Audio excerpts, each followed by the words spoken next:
La Piano Gym. La lumière, elle est magnifique ce matin. C'était pas trop prévu, mais vu que ça, la mélanine se réveille en même temps, je me suis dit que j'allais te parler un petit peu après le ménage, enfin pendant le ménage même. J'ai appris que tout est un rituel. Tout te permet soit d'aller vers Isefet, soit d'aller vers Maat. Tout te permet de participer au rétablissement de l'ordre ou du désordre ou du chaos. Et avant de chercher à l'appliquer sur une échelle beaucoup plus grande, rétablir l'ordre, l'harmonie dans notre famille, dans notre communauté, sur notre continent, dans le monde entier, avant d'avoir ce but-là, il faut déjà chercher à le rétablir en nous. Et c'est vrai qu'avant, j'avais beaucoup la vision globale, la vision extérieure, la vision générale. Et en ayant des buts et des objectifs pour la grande vision, ça m'a empêché de chercher d'abord à rétablir l'ordre en moi et de voir qu'en fait, en moi, j'étais déjà complètement désordonnée. Mais en me focalisant sur ce qu'il y a de plus grand et au final de plus inaccessible, ça me permettait d'échapper à mon propre désordre intérieur. Kama m'a donné la merveilleuse opportunité. Oh, il pleut! Incroyable! Il y a du soleil, il pleut. Je sais pas si tu entends le son. Ça fait 6 mois que je suis installée sur Kama et elle m'a donné d'abord cette opportunité immense d'être beaucoup plus alignée avec qui je veux être et qui je suis dans ma face divine, mais que j'ai pas encore complètement, en tout cas, éveillée, ou peut-être même pas du tout. Et ce premier alignement, ça a été justement par rapport à ma volonté de participer à mon niveau au rétablissement de l'ordre pour les Noirs et du coup de l'ordre pour tout le monde, parce que si on rétablit l'ordre chez les Noirs, c'est le monde entier, si ce n'est l'univers entier qui va bénéficier en fait du rétablissement de cet ordre-là. Et c'est pour ça d'ailleurs que ceux qui suivent Isefet font tout pour mettre à bas les Noirs, font tout pour mettre le chaos chez les Noirs, parce qu'ils savent que c'est comme ça qu'ils vont garder la Terre dans cette énergie de désordre, de chaos, et qu'ils vont pouvoir faire tout leur plan iséphétique qu'ils ont déjà mis en place et qui sont encore en train de multiplier de partout. Quand on voit les programmes qu'ils prévoient dans les écoles ou en maternelle, il est possible maintenant de parler de sexualité, il est possible de parler du fait qu'on peut changer de genre. Apparemment en Allemagne, ils ont même prévu un espace à la crèche pour permettre aux bébés de se découvrir. Voilà, tous ces plans iséphétiques-là, dont les complotistes parlent depuis très longtemps et qui est aujourd'hui en train de se produire, mais que même les médias font tout pour qu'on ne s'en rende pas compte et pour qu'on minimise le problème. Tout ce plan-là, c'est pour maintenir et établir Isefet de manière définitive. Et pour maintenir et établir Isefet de manière définitive, ils savent qu'il faut déjà commencer par exterminer les Noirs. Exterminer les Noirs spirituellement, mentalement et physiquement. Mais c'est surtout spirituellement et mentalement. Parce que si spirituellement et mentalement, les Noirs ne sont plus noirs dans leur définition véritable, je ne parle pas uniquement de carnation, dans la définition véritable du mot noir, s'ils détruisent les Noirs, physiquement ils sont même utiles. Donc ils savent que le désordre ne peut être effectué et maintenu que s'il y a le désordre chez les Noirs. Et c'est pour ça que depuis des milliers d'années, ils font tout pour mettre le désordre chez les Noirs, et ils ont bien réussi, malheureusement. L'une des choses qui leur permet de maintenir le désordre, c'est justement d'intensifier ce côté concentrez-vous sur ce qu'il y a de plus grand pour ne pas que vous vous confrontiez à vous-même. Concentrez-vous sur le fait de vouloir libérer des Noirs qui sont très très très loin de vous. Concentrez-vous sur le fait de vouloir dégager la France d'un pays, parce que au fond de nous, on a beau écrire sur les réseaux sociaux qu'on veut que la France parte, on aura beau écrire sur les réseaux sociaux que oui, libérer nos frères qui sont en esclavage en Libye, en vrai de vrai au fond de nous, il faut admettre qu'en fait, on ne fait rien. On aura beau manifester devant les ambassades, concrètement, on n'agit pas. On ne fait pas ce qu'on est censé faire parce qu'on se projette vers l'extérieur. On se rassure en disant oui, j'ai fait ma part. Je suis allée manifester, j'ai mis un carré de je ne sais quelle couleur sur Instagram, j'ai mis le point levé en emoji, en story, et on se rassure avec ça, on se console avec ça. Sauf qu'en fait, en faisant ça, on est en train de faire il s'est fait, parce qu'on n'est pas en train concrètement de contrecarrer il s'est fait. Et on nous fait croire que contrecarrer il s'est fait, c'est faire des choses qui sont beaucoup trop inaccessibles pour nous en fait. Il faut éjecter la France. Mais moi, à mon niveau, comment je peux faire, moi, Nelly, pour éjecter la France d'un pays? Et c'est pas de la fausse humilité, c'est concrètement moi toute seule, comment je peux faire ça? Et c'est pas en écrivant sur les réseaux sociaux, même avec mes plus de 30 000 abonnés sur Instagram, que je vais concrètement faire quelque chose. Donc on nous éloigne de nous-mêmes en fait, on nous éloigne de notre propre responsabilité. Et en faisant ça, on fait le jeudi c'est fait. Parce que, qu'on le veuille ou pas, on sert et c'est fait en faisant ça, parce qu'en vérité, on ne change rien. On fait par la bouche. Mais dans les faits, il n'y a rien qui se passe. Et c'est dans les faits qu'il faut faire les choses. Et encore une fois, même manifester, ce n'est rien faire. Je veux dire, en France, qui est un pays de grands manifestants, on voit bien que manifester, ça ne sert plus à rien. Même pour les Blancs. Alors imaginez pour nous ce que ça va faire. C'est pas en mettant sur une pancarte, oui, je suis Niger, ou je sais pas, que ça va changer quelque chose. Et avec les réseaux sociaux, en fait, on nous a déporté cette responsabilité-là encore plus. On nous a éloignés encore plus. En m'installant sur Kama, j'ai eu cette opportunité-là déjà de m'en rendre compte, de le réaliser véritablement et de me recentrer sur ce qui va vraiment changer les choses. Parce que je ne peux pas changer le monde si je ne me suis pas changé moi-même. Et il y a une phrase, depuis très longtemps, que j'ai découvert, je ne sais comment, il y a très longtemps, que j'avais gravé sur mon iPod à l'époque, là, je ne sais pas si vous vous souvenez, sur les iPods, on pouvait graver des phrases quand on commandait directement sur Apple. Et à l'époque, en plus, j'avais pris l'iPad rouge parce que ça participait... oh mon Dieu. J'avais pris l'iPad rouge parce que ça permettait de réduire le VIH en Afrique. Cet iPad rouge, je pense que j'étais allée en 6e, si ce n'est avant. Donc pour vous dire que ça date vraiment de très longtemps. Et voilà, je pensais faire un bon geste pour mon continent déjà à l'époque en achetant un iPad rouge chez Apple. Et donc sur cet iPad, j'avais gravé soit le changement que tu veux voir dans le monde. Et cette phrase, elle dit tout en fait. Et c'est que maintenant que je la comprends vraiment. Tu veux participer au rétablissement de l'ordre, mais avant de vouloir rétablir au rétablissement de l'ordre, à la libération, à l'émancipation du continent, toi-même, sois libéré, sois ordonné, sois émancipé. Donc commence par toi. Et quand toi, tu seras ce changement-là, tu vas voir que tout le monde va changer. Tu vas voir le monde d'une différente manière. Je suis très désordonnée, en fait, dans tous les domaines. Je suis très désordonnée, j'ai un manque d'équilibre, un manque d'harmonie entre mes pensées, mes paroles et mes actes.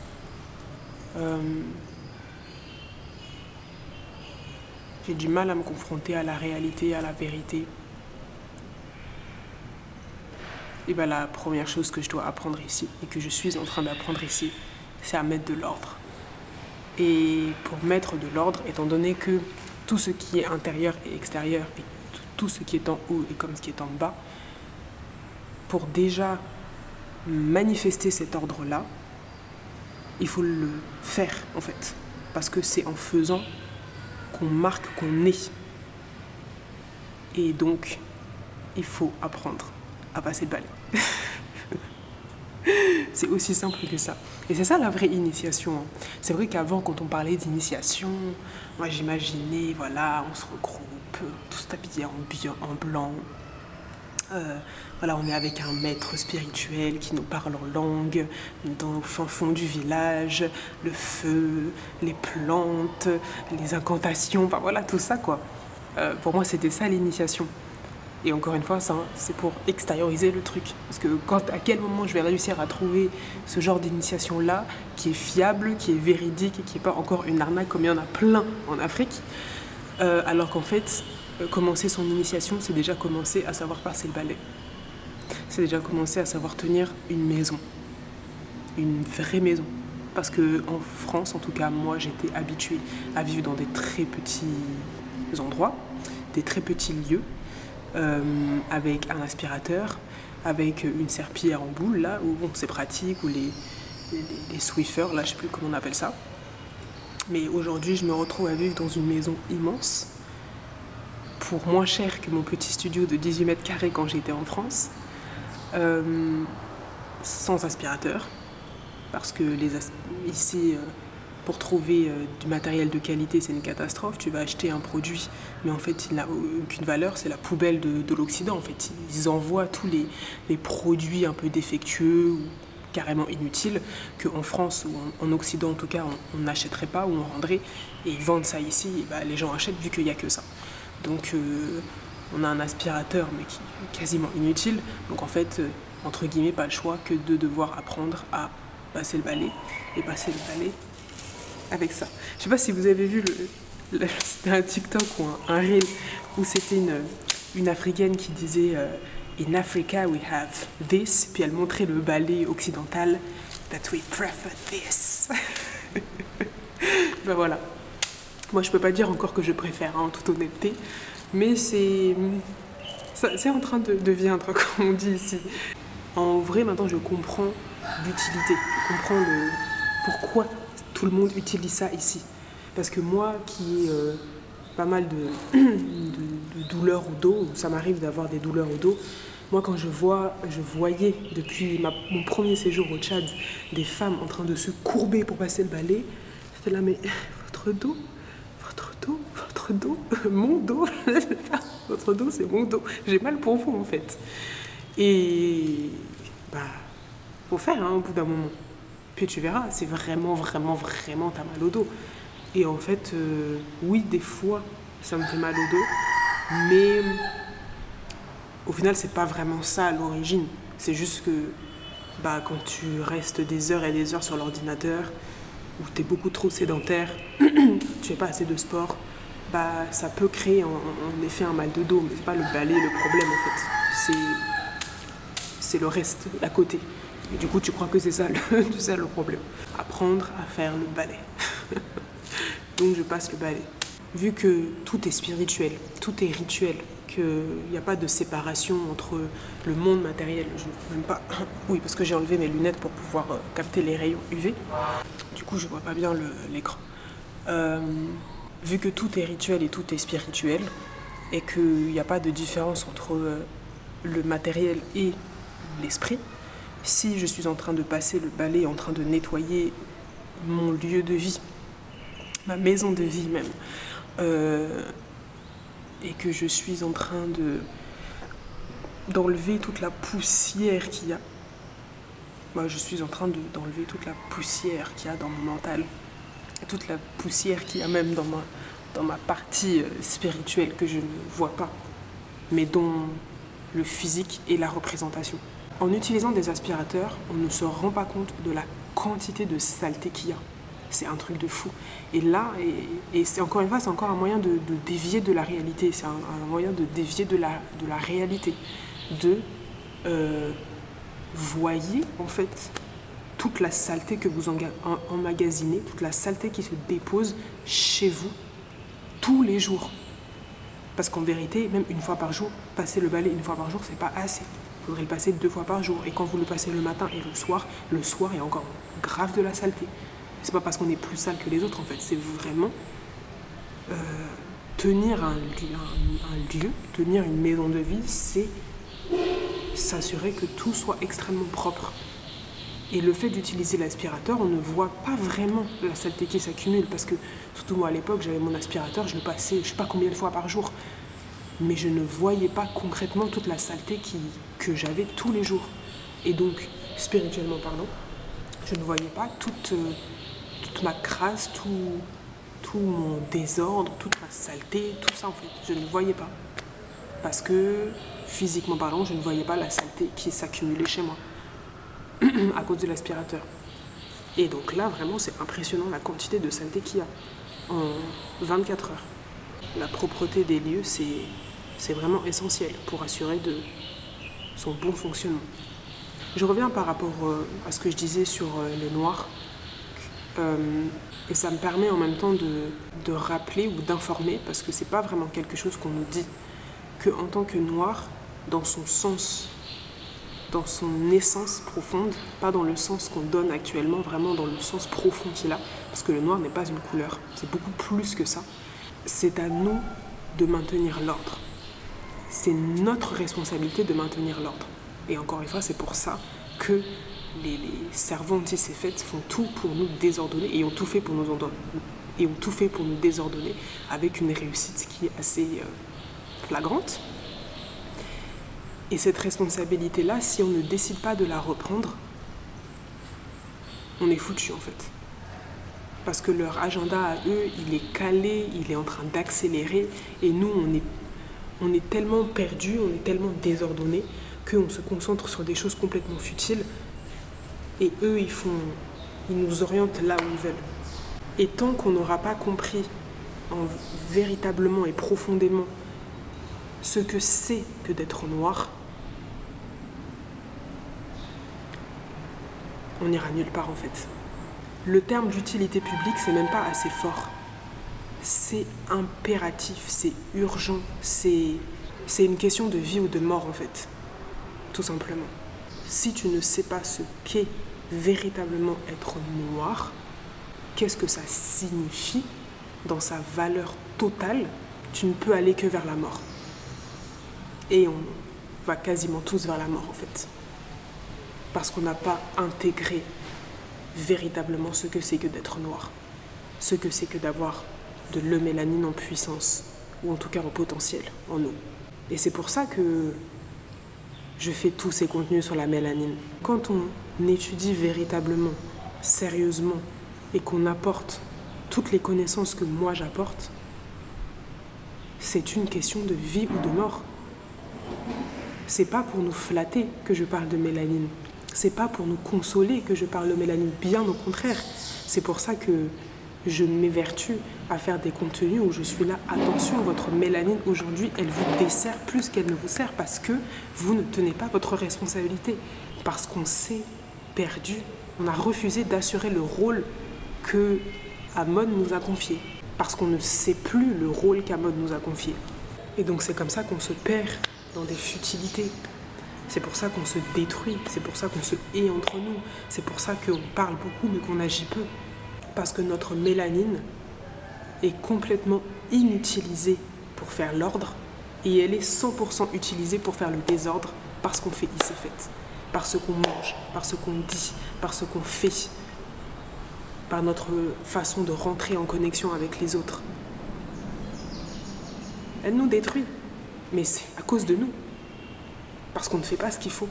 Et pour savoir ce qu'il faut faire, il n'y a pas d'autre choix que d'aller chercher la connaissance. Il n'y a pas juste, oui, ça nous rend fort. Oui, mais concrètement, comment ça nous rend fort? Pourquoi ça nous rend fort? Qu'est-ce qui fait que ça nous rend fort? On a besoin d'avoir le processus concret. On a besoin d'avoir le mécanisme, le processus pour que nous-mêmes, on intègre ça. Parce qu'entre dire la mélanine nous rend fort et expliquer et démontrer que la mélanine absorbe les rayons UV, notamment du soleil, qu'elle transforme ces rayons UV-là en énergie, qui va permettre notamment de produire une hormone exceptionnelle qui te rend littéralement fort et qui te permet de développer tes muscles et qui va aussi te permettre de développer tes capacités cognitives. Tu vois la différence? Et donc c'est la connaissance. Il n'y a pas d'autre choix. Il faut se renseigner, il faut chercher. Et étant donné qu'aujourd'hui, on arrive dans une période, on est en train de rentrer dans une période très très très compliquée de notre histoire, l'histoire avec un grand H, en vérité, on ne peut plus chacun de notre côté faire nos recherches. Il y a trop de choses à faire. Je dédie énormément de mon temps à faire ces recherches-là.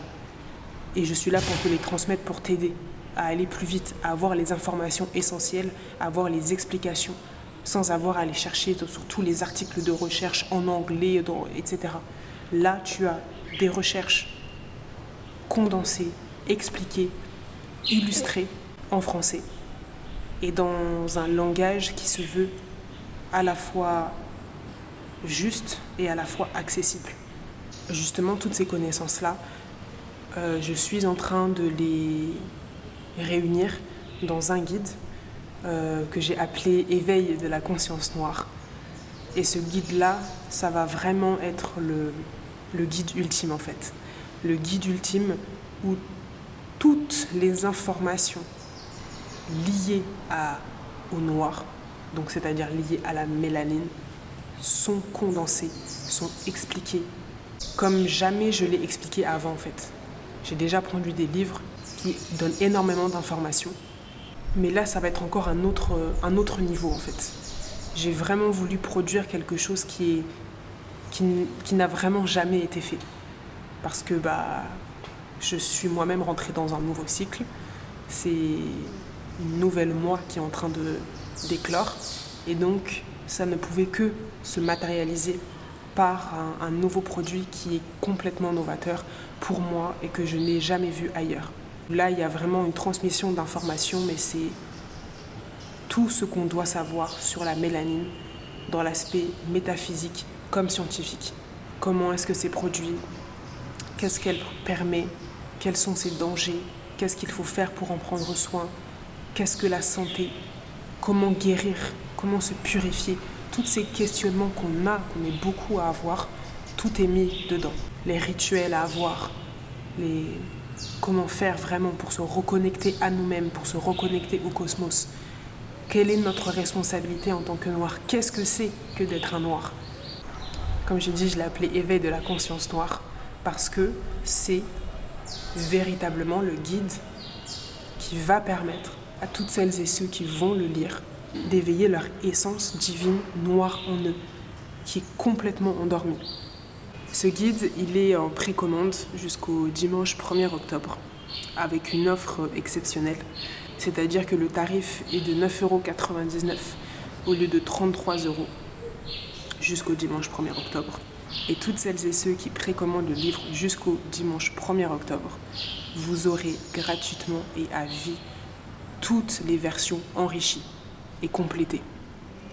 Là, actuellement, le guide fait déjà 79 pages. Donc vous imaginez, avec tout ce qu'on va rajouter, le nombre de pages qu'il va y avoir. C'est d'ailleurs pour ça que l'avantage du livre numérique, c'est que ça permet vraiment une liberté dans le contenu, dans la forme, dans l'illustration, parce que là, j'ai laissé ma mélanine s'exprimer dans ce guide-là. J'ai laissé ma créativité s'exprimer, mon ordre s'exprimer dans ce guide-là. Donc si toi, tu veux aussi savoir qui tu es, quel est ton rôle sur cette terre et comment véritablement remettre de l'ordre dans ta vie et dans le monde, ce guide-là, il est fait pour toi.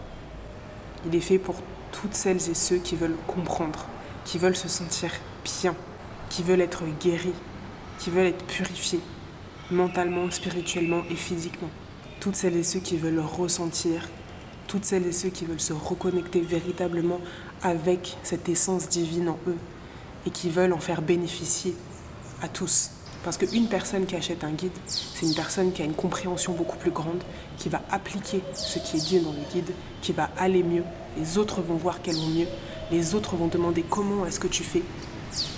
Et tout ça, c'est un cercle vertueux en fait. Et c'est un cercle vertueux qui grandit, qui grandit, qui grandit, qui grandit. C'est ça, être le changement qu'on veut voir dans le monde.